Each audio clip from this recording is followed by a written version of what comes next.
Yo ho, marineros de agua dulce, bienvenidos a la vida de un pirata. Aborden mi navío, pero les advierto que este no es lugar para temerarios. Si quieren formar parte de esta tripulación, primero deben de conocer todos los aspectos que forman parte de la vida de un pirata. Despreocúpense, yo les iré dando los datos uno por uno. Datos que les serían útiles para sobrevivir en esta vida.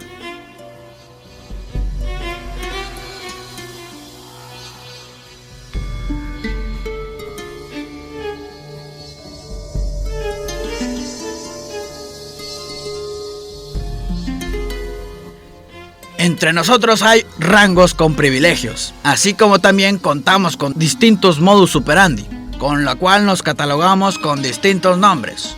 Ahora les hablaré de los 4 diferentes estilos de hacer piratería.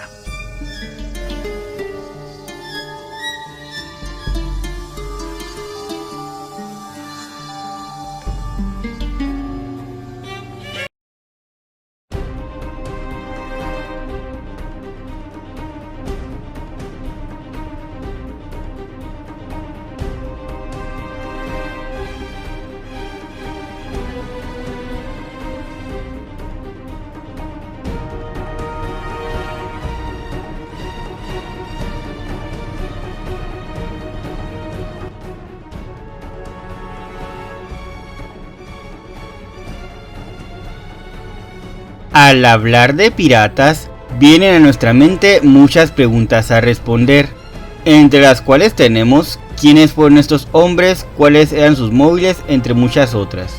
Este término ha tenido 2 definiciones. Es la primera la que nos compete, la cual está asociado al individuo que cometía robos, incendios o secuestros en alta mar. La historia de la piratería ha ido asociada desde los más notorios como Henry Morgan y Barbanegra, hasta las mujeres piratas como Mary Read y Anne Bonny.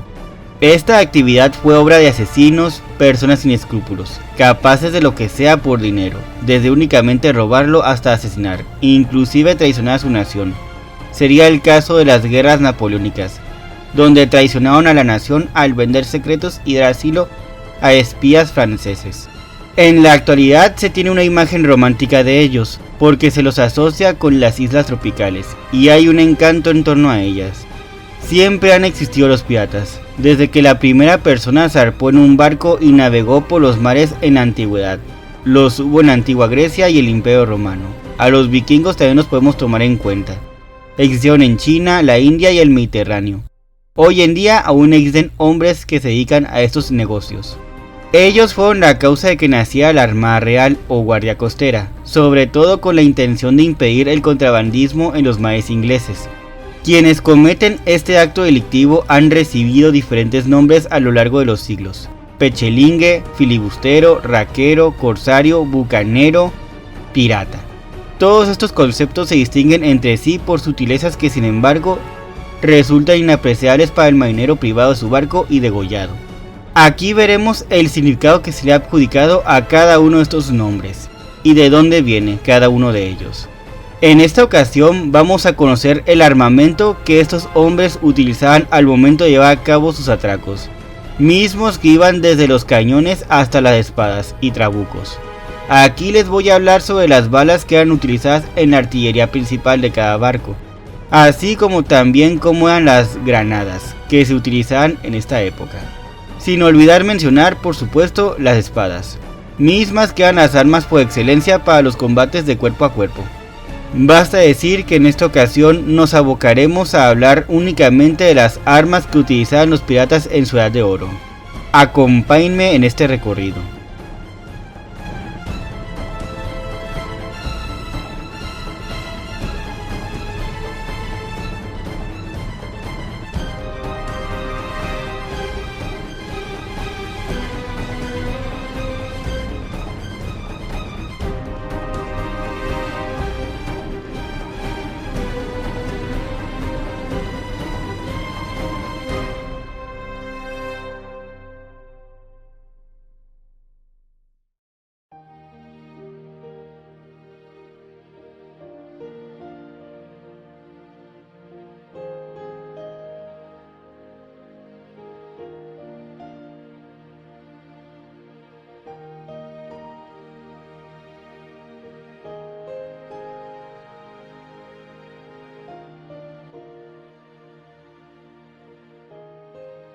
armas.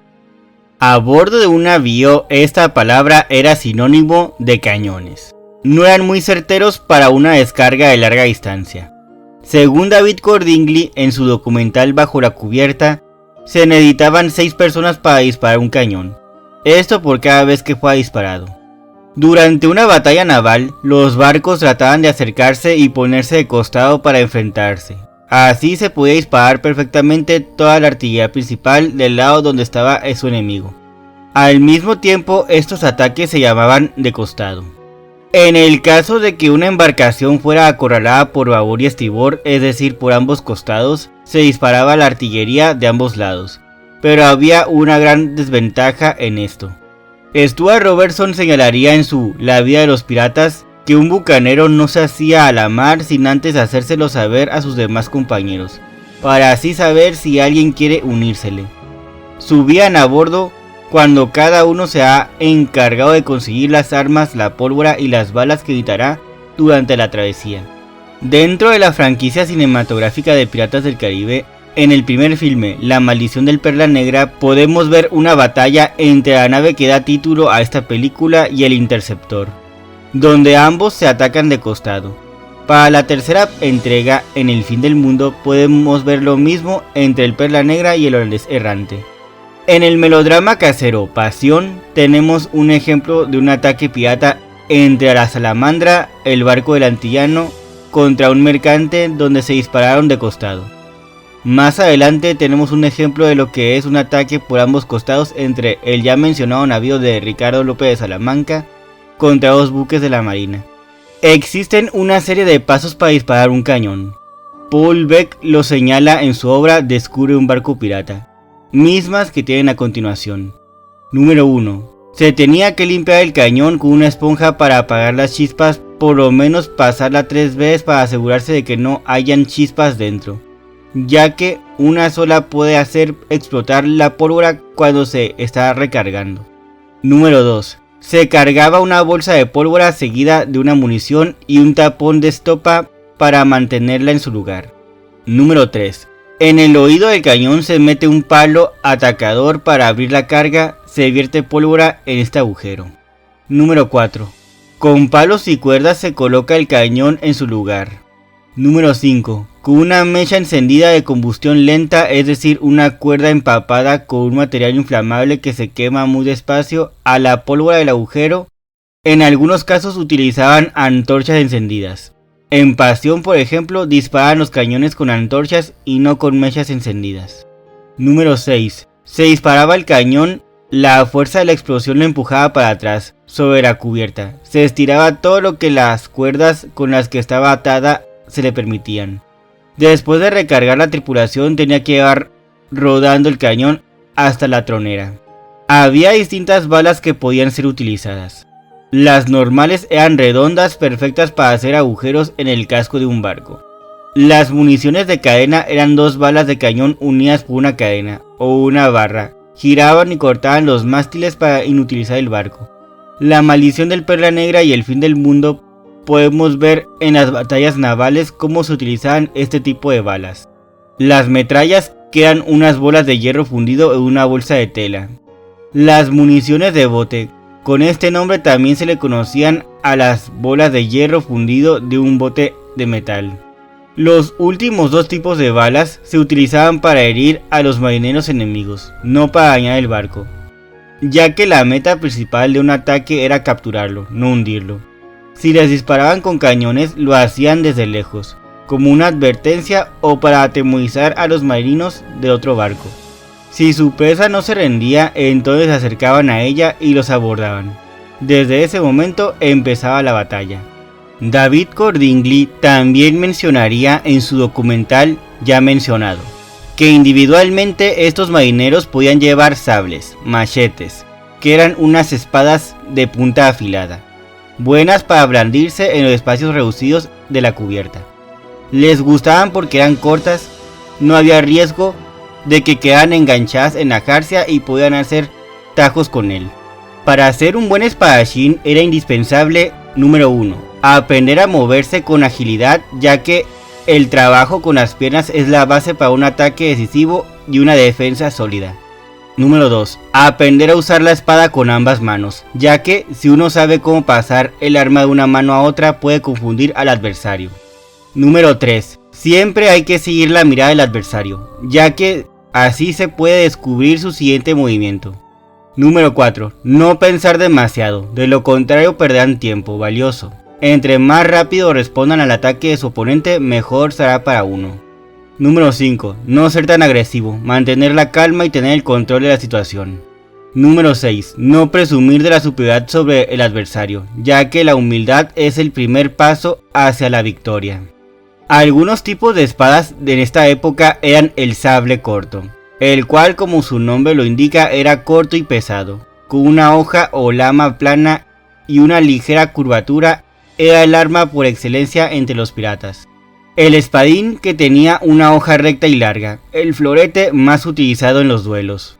Por último tenemos la espada ceremonial, la cual era decorada con ornamentos que mostraban el rango social de quien la posee. Raramente eran usadas en los combates. La empuñadura del sable se llama guarda. Esta evitaba que el espadachín se cortara con su propia hoja. El guardamano lo protegía de los golpes del adversario. Las espadas tienen unas navajas u hojas de doble filo para golpear con el derecho y con el revés. También utilizaban granadas. En esta época tenían forma de botes pequeños o botellas. Se llenaban con pólvora y se encendían con una mecha. Dentro de Black Sails, los piratas utilizaban granadas en sus ataques. Con el humo que emanaban de ellas asfixiaban a sus contrincantes. Un claro ejemplo de esto sería en la escena donde Barbanegra va detrás de Butch Rogers. Al momento en que abordan su navío, lanzan granadas antes de subir, para que los soldados que quedan con vida murieran ahogados con el humo, o no vean lo que pasará a su alrededor. Pistolas, también conocidas como trabucos. En esta época solo cargaban una bala. El proceso para volver a cargarse era muy tardado. Estas también podían fallar si estaban húmedas. En el fin del mundo, al momento que la tripulación del Perla Negra sale de los dominios de Davy Jones, todos los miembros de la embarcación se apuntan unos a otros con sus trabucos. Al tirar del gatillo, podemos ver que las pistolas fallan debido a que estaban mojadas. Sobre esto, David Cordingly también diría que por lo general estos marineros llevaban cinturones gruesos en donde portaban varios trabucos. Así disparaban uno para después cambiarlo por otro. En ciertos casos también se colgaban al cuello un listón con un par de pistolas. Así tenían 2 disparos. En general, el capitán y el intendente tenían ese tipo de armamento, pero no toda la tripulación. Las hachas de abordaje eran pequeñas como Tom Hanks. Se utilizaban más que nada para trepar por los costados de madera de un barco. En cubierta podía usarse para luchar o incluso podían servir para cortar las cuerdas que controlaban las velas. También utilizaban cuchillos o navajas. El sable de abordaje, como su nombre los dice, servía para el momento de abordar, pero también podía llegar a ser utilizado como un arma.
En conclusión, a pesar de que en esta época ya existían las armas de fuego, el arma por excelencia era la espada, ya que la habilidad de manejarla era un requisito fundamental para un combate.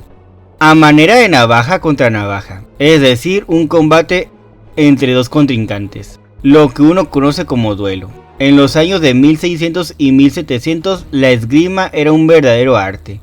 Los encuentros podían ser rápidos y espectaculares.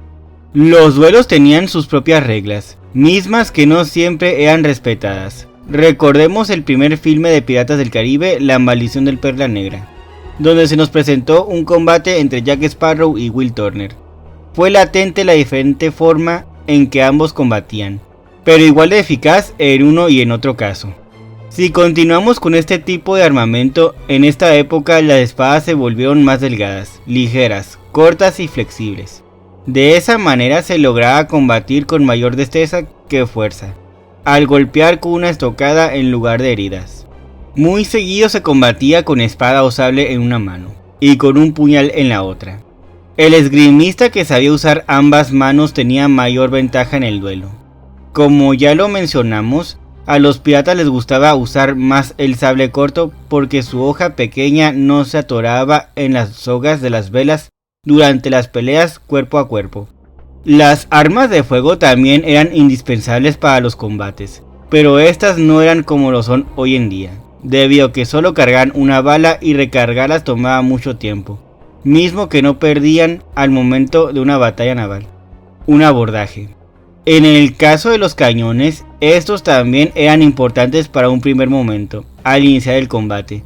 Pero recordemos que lo que en realidad querían los piratas era causarles el menor daño posible a sus presas, ya que podían intercambiarlas o hacerse con ellas, después de abordarlas y someter a los marineros a bordo.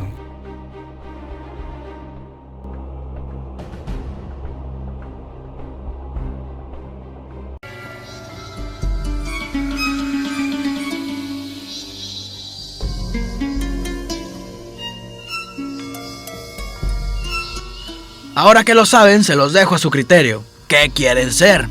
¿Privater, bucanero, corsario, pirata?